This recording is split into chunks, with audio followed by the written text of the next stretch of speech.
Chapter 12. The Roger Wilson Band. There came a time around 1978 when I was really fed up with being in nowhere bands that were doing nothing except learning songs off records and trying to get gigs anywhere they could. The term classic rock had not been invented yet. Of course, when someone first begins to learn to play an instrument, it is a good feeling of playing that first song. I'd been teaching guitar lessons for many years, and I loved watching the progress of my students, no matter what level of talent or ability. We hear about so many musicians and songwriters who started out playing songs by people they admired or whose music they liked. Everybody has to start somewhere, but the problem is that some start at the beginning and they stay there. I was wanting to move on. My first instrument was the guitar.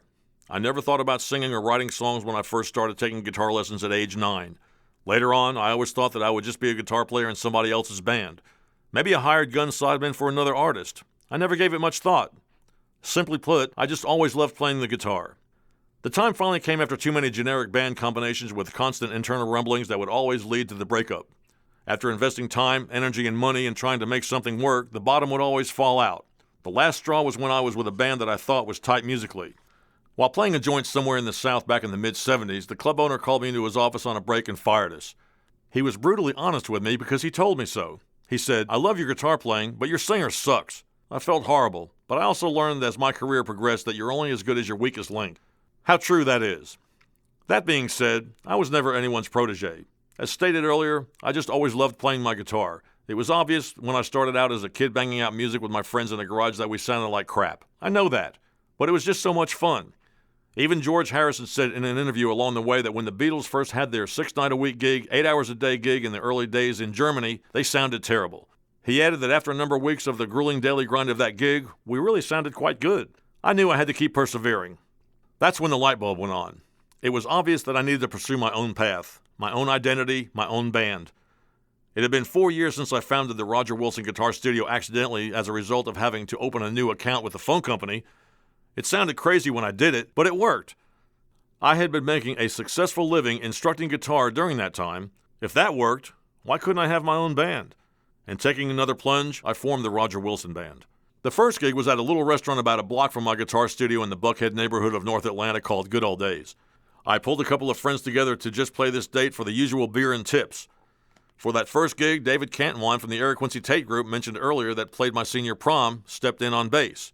A regular group eventually took shape, consisting of one of my bass guitar students, the late Max Mosley on harmonica, Beth Dukes on drums and vocals, and me playing guitar and singing. Mike Howell would become the bass player in 1980. I realized at the time that my vocal ability was much to be desired. If anything held me back, it was exactly that. I knew that going in. That being said, I also realized that if I didn't start blazing my own trail, making myself sing, developing and becoming the front guy, I would always just be sitting around waiting for someone else. That was totally unacceptable. Pretty soon, we were getting some attention along with some bookings. We began playing local Atlanta joints like Rose's Cantina, Hedgens, and the Rising Star Cafe. The first taste of the road was servicing with regional jaunts to roadhouses in Alabama, Tennessee, Florida, and the Carolinas. Soon we were booked at the Agora Ballroom in Atlanta, opening for many national acts coming through. Our first appearance there was with another Capricorn Records band, Stillwater. There were 19 gigs for us at the Agora with a list a mile long. That club goes down in my book as the greatest rock and roll club ever to perform in. Someone was kind enough to send me a brick from the building when it was demolished with an engraved plaque stating that same fact. Never did we make our 20th appearance at the Agora. Our shows included 38 Special, David Allen Coe, and various members of Lynyrd Skynyrd that had ventured out with their own bands after surviving the 1977 plane crash. The RWB was all about the music and the party, lending ourselves to being identified as an offspring of Eric Quincy Tate, the band described earlier. EQ2 had disbanded, but I inherited their trailer, some gear, and the reputation for the biggest bar tabs anywhere. We considered it a badge of honor when the club owner told us that we had a bar tab almost as big as Eric Quincy Tate. Our reply was, cool. We were so proud of that at the time. It was a non-stop party. The EQT road crew guys, Mike Floyd and L.A. Tubbs, took over doing the sound and lights for a period of time. A couple of good friends and former guitar students of mine, Billy Ray Johnson, and Will McBride, later took on the road crew duties along with driving the truck. These guys were always the first to get there and the last to leave. When the RWB was hitting on all six, it was a great ride. The partying was definitely fun for a while. There were great times, great gigs, great parties, and crazy road adventures that could and probably will become its own book. The problem was when it wasn't running smoothly, it was just that, a problem. We were supposed to be running a business here as opposed to just throwing a party.